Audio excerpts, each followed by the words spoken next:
Hello everyone, my name is Shruti Munjare and I'm here to welcome you all to the presentation by Team 7. Today, we're going to expand your knowledge on the topic how to deal with conflict at work. So, we Team 7 are the group of 5 members comprising of Shruti, that's me, followed by Tanveer, Rohan, Jasdeep, and Prashanth. So I will walk you through the basic concept of our topic, that is how to deal with conflict at work, or I can say conflict management. So what is workplace or organizational conflict?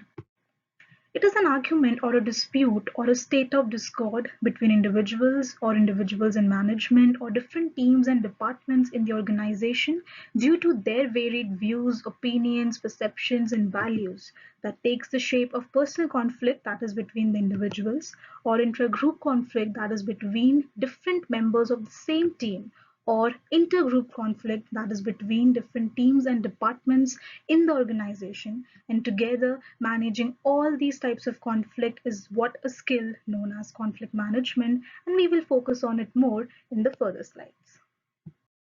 So on the basis of the simple definition I've shared with you about conflict management, how can we apply it into the business world? Well, this is the five-staged process, and the first step is clarification of the disagreement. Well, why are these parties fighting? Why they have different opinions on the same topic? This is where the firm asks a lot of questions from both the parties until they get clarification, and it is also beneficial to both of them to understand each other's different opinions. The second step is to establish a common goal, which is purely based on the information they have shared, and the firm finds a commonality out of it and turns it into a goal which needs to be achieved at the end of the process.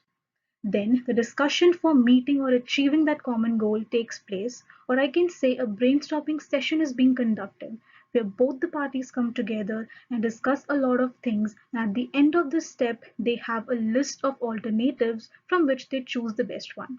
But before choosing that best one, it is important to understand the barriers towards achieving that goal. In other way, I can say why these parties were fighting at the first place. That is to understand the root cause behind the problem, and it is the most important thing to solve any kind of conflict. Finally, they need to agree on the best way or the plausible solution towards that conflict, and the firm needs to understand and has to make sure that both the parties are responsible enough to implement the solution they have chosen. So this is the way the conflict management is being implemented into the business world. Now, I would like to call Tanveer, one of my team member, to proceed with the further slides. Thank you. Thank you, Shruti, for such an amazing overview. Now, I'll be talking about the connection between conflict management and its effects in achievement of the goal of the organization. As Shruti mentioned, that the conflict can arise any time between any parties, be it employees, management, or between management and employees. So it becomes very necessary to resolve it as soon as possible to prevent it in becoming an obstruction in achieving the goals of the organization. The first strategy that can be used to resolve the conflict is to practice active listening and communication skills. Until and unless the parties involved do not know why they are having a disagreement, they won't be able to solve it. So, the parties must make sure to listen to each other and understanding each other without interrupting what the other person has to say. Also, they must share their thoughts and problems. The next strategy can be to stay calm and recognize the conflict. When you know that you have a disagreement with someone, you need to address it calmly, have a talk with the person, analyze the root cause of the problem, and try to achieve a mutual decision or an agreement. The last strategy can be maintaining a positive attitude and managing your emotions, especially the negative ones. It solves half of the problem. It is really important to know how to have a control on your negative emotions, that is your anger, when resolving a conflict. Taking into consideration the effects of conflict management on business, first of all, it raises the productivity of the employees, then it boosts their morale, then it increases the participation as well as the creativity in their work in terms of new ideas and opinions, which in turn helps to improve the working conditions and the constructive working relationships between them. Now, I would like to call Jasdeep to talk about the research conducted on two journal articles. Thank you so much. Thank you, Tanveer. From time to time, many books, articles, journals are written and published on conflict management. Here I'm going to discuss about professional journals which we use to study for our presentation. The first research journal is the impact of leadership on workplace conflicts. The motivation behind this paper is to assess the impact of managers' leadership styles on both the level and nature of workplace conflicts, specifically cognitive and relational in nature. The findings says that transformational leaders can eliminate the chances of conflict, promoting a shared vision, and by tagging a collective identity to the employees to mutually solve the issues. On the other hand, transactional leaders can reduce the conflict in the workplace by appreciating employees for their good performance and setting standards. In other words, by following passive management by exception, leaders can boost the productivity of the organization. Last but not the least, laissez-faire style is weak and unproductive style. It does not always solve a purpose and has a minor role in management and of conflict. The results indicates that the inspirational motivation has a negative impact on cognitive and relational conflicts, while intellectual stimulation, management by exception, actively and passively seems to foster it. The second journal is Antecedents and Consequences of Intragroup Conflict Among Nurses.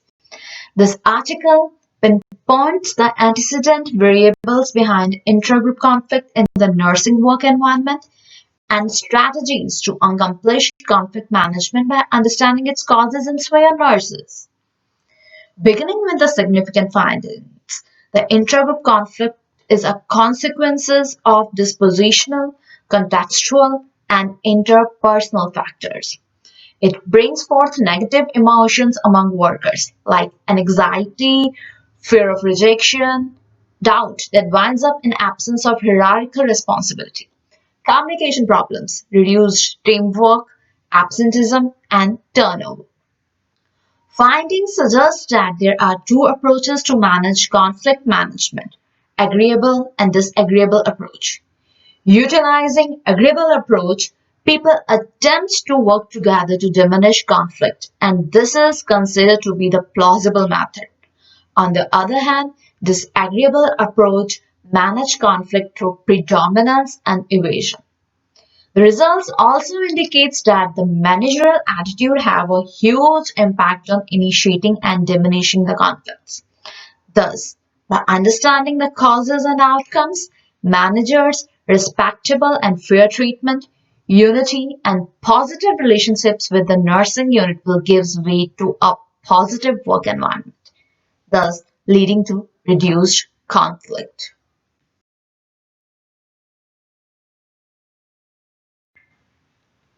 Both the articles have some similarities. These articles are particularly focused on workplace conflicts, and their findings are driven by studying the same work environment. Data for results are collected from hospital employees.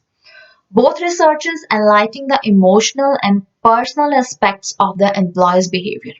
And these journals also enabled us to understand effectiveness of different management styles.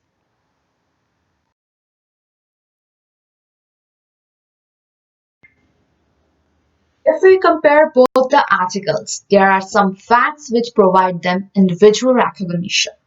In the first journal, researchers suggest how different management styles can handle and control the workplace conflict.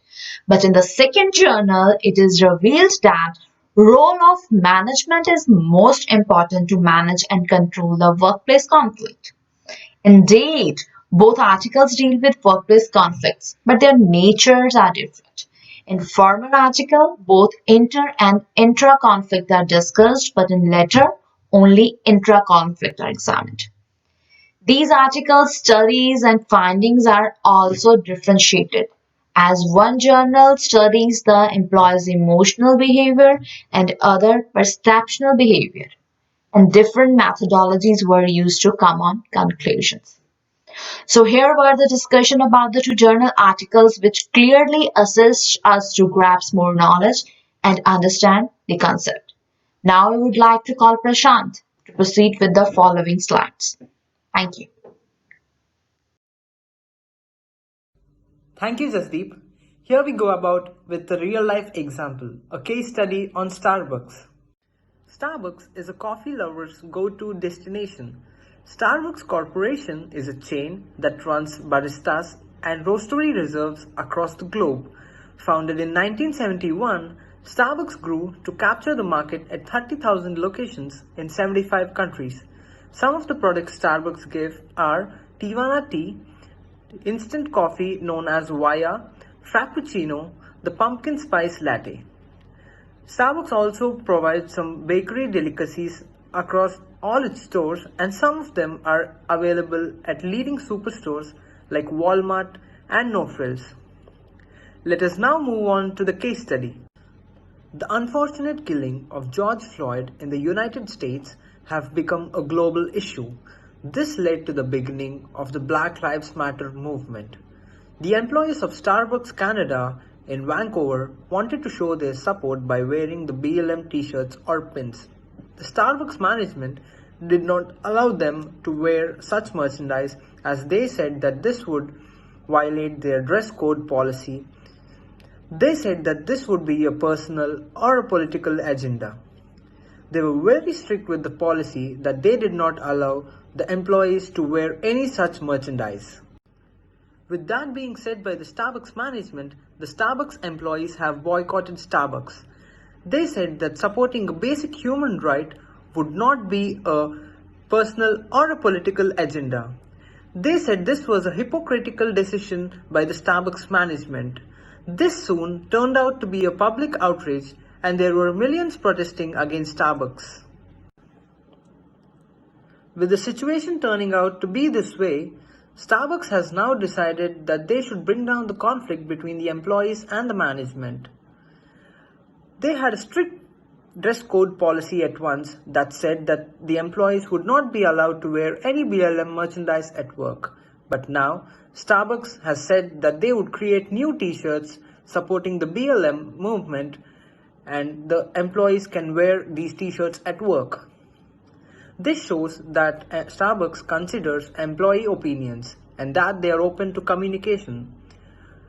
Creating new t-shirts shows that Starbucks is now supporting the global movement. Starbucks is seen to take timely decisions which stops giving them great losses and thus improving their goodwill in the society. Now over to Rohan.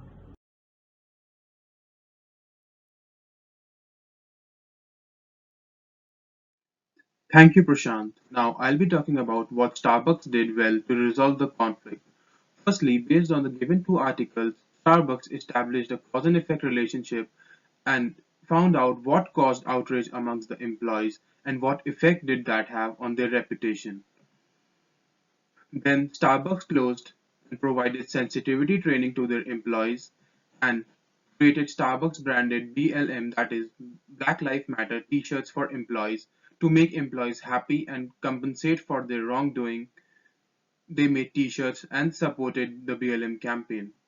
Thirdly, they did a media presentation where they apologized for their mistake and said that Starbucks is a welcoming third place where all are treated with dignity and respect, and everyone should love the coffee and have respect for each other. Now I'll be talking about what Starbucks could have done better, but before that, I'd like to start with a quote that a bow once shot with an arrow and words once spoken are never taken back. So, based on our two articles, Starbucks could have focused more on the transformational side of leadership. So, what they could have done better is that they should have acknowledged the matter as their own and not as a personal matter of their employees, and should have taken it seriously. Secondly, instead of saying that customers will not feel safe, they should have supported the employees and showed trust and respect that employees are standing against an issue. called racism. Thirdly, they pledged money that is a huge amount of $1 million, but it was shadowed away by their rude behavior towards their employees. They should not have been violent with their employees and should have taken this issue seriously instead of making their employees rude and coming out to protest. Then the coffee chain should not have banned their employees, which is the worst any company can do. This broke the morale of other employees as well, and they reduced their productivity as well. This was a very sensitive issue which should have been taken care of very finely, but it was not taken care of. Thank each one of you who took out their time from their busy lives and viewed our video. I'd like to thank each one of you, and I'll leave you with a quote saying, conflict is inevitable, but combat is optional. This was said by Mark Lucado, and we should never combat when there is a conflict. Thank you on behalf of me and my team.